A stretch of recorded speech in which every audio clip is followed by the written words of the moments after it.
I need you to understand something before I start. What we brought up from the ocean floor, it wasn't dead. We thought it was just another recovery job. Standard deep-sea salvage, a wreck site sitting nearly 3,000 meters below the surface.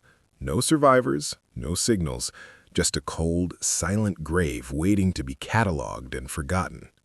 That's what they told us, and I believed it, right up until the moment the sonar picked up movement inside the wreck. At first, we thought it was debris shifting. Happens all the time down there. Pressure changes, currents you can't even feel from the surface. But this was different.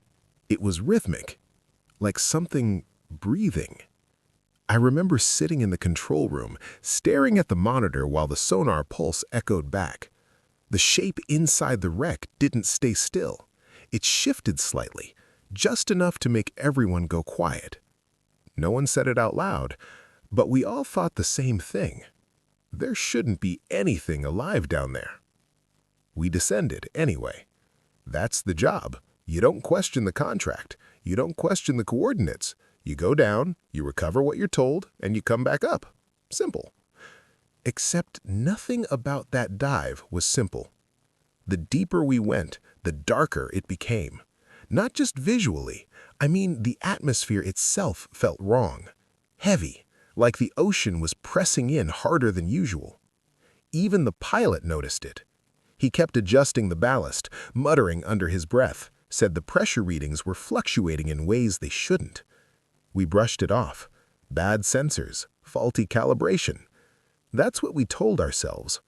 But then the lights hit the wreck, and everything changed. It wasn't just a ship.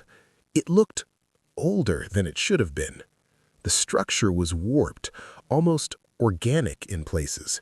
Metal twisted in ways that didn't make sense, like it had softened at some point, then hardened again. And the markings. I've seen ships from every era, military, commercial, experimental, but this one didn't match anything. No registry, no identifiable language, just symbols carved into the hull. Deep, deliberate, like they were meant to last. That was the first moment I felt it, that quiet thought in the back of my mind. This wasn't a wreck. This was something else. We moved closer. The entry point had already been compromised, like something had forced its way out, or in. The metal around the breach was bent outward, jagged edges frozen mid-tear. That's when we saw it. Inside the wreck, something moved again. Clear this time. Not debris, not an illusion. Something shifting in the darkness. The pilot froze. Did you see that? No one answered, because we all did. But here's the part that still doesn't make sense to me. We didn't turn back. We should have. Any sane crew would have aborted right there. But instead, we kept going, like something was pulling us forward. We entered the wreck slowly. The lights cut through layers of suspended particles, making everything look like it was underwater, even though we already were. And then we saw the walls. They weren't just metal. Parts of them had changed. They pulsed, faintly, like veins beneath skin. I felt my stomach drop. "Tell me you're seeing this," I said. No one replied, but I could hear their breathing. Fast, uneven. That's when we found the first body, or what used to be a body. It was fused into the wall, not crushed, not decomposed, integrated. Its arms stretched outward, disappearing into the structure itself, its face frozen in something I can't even describe. Not pain, something worse. Recognition. Like it had understood what was happening to it right before the end. And then the eyes opened. Just for a second, just long enough to prove it wasn't a trick of the light. The pilot panicked, started backing us out, but the comms cut out. Static, complete silence. That's when something hit the sub. Not hard, just a tap from the outside. We all turned, and that's when we saw it clearly for the first time. Something was attached to the hull, watching us. It didn't have a shape I can describe properly. It wasn't solid the way normal things are. It shifted, like liquid trying to remember how to be a body.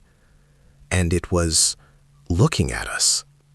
I don't know how I knew that, but I did.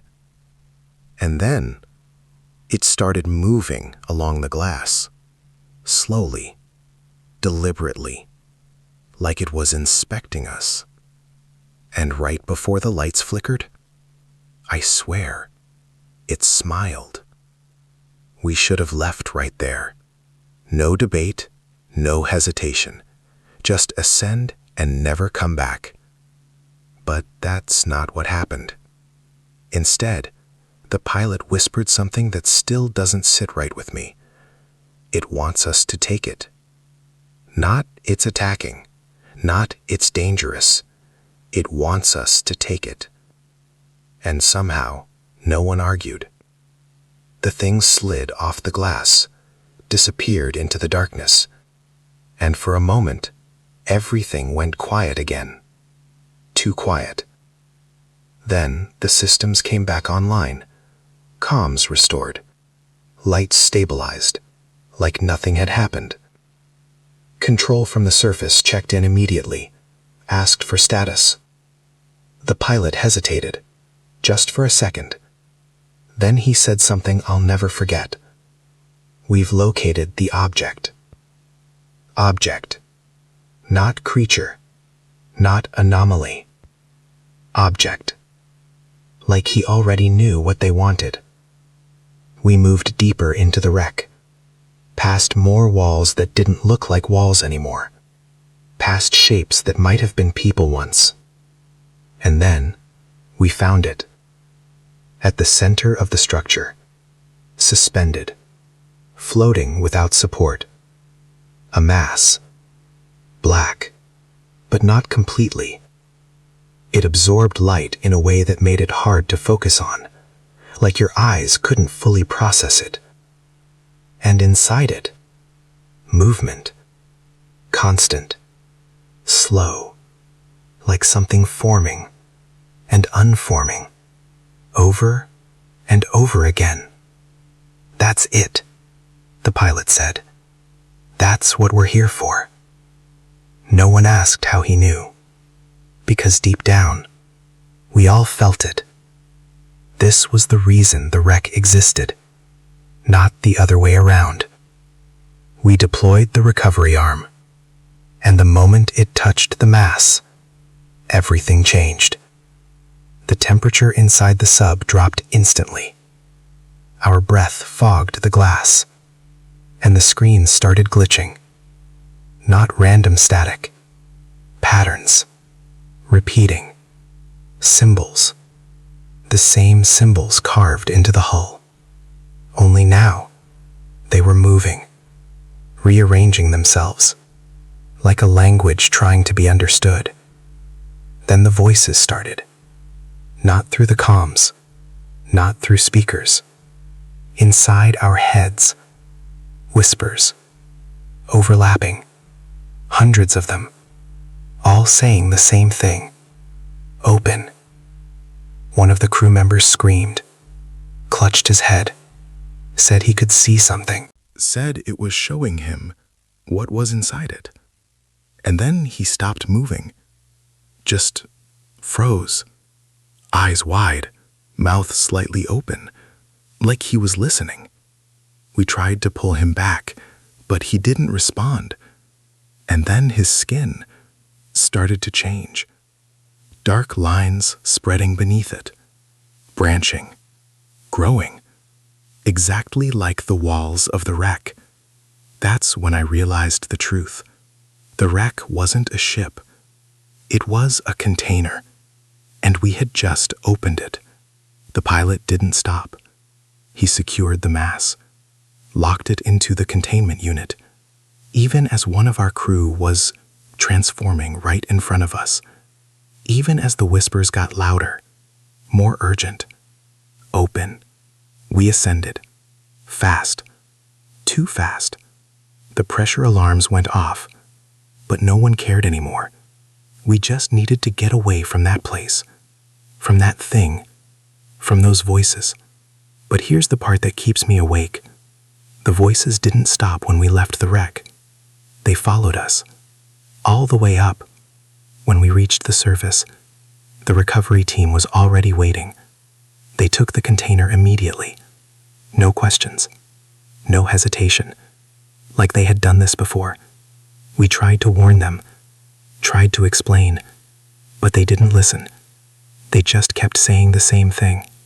You did your job. That's it. Nothing else. One of the crew didn't make it. The one who froze. They said he had a seizure. Said it was pressure related. But I saw what happened. I know what happened.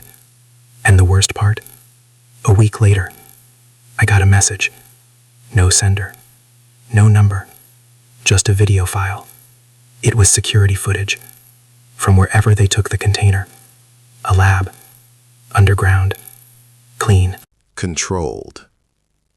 At first, the footage showed the container sitting in the center of the room, completely still. Then, it moved.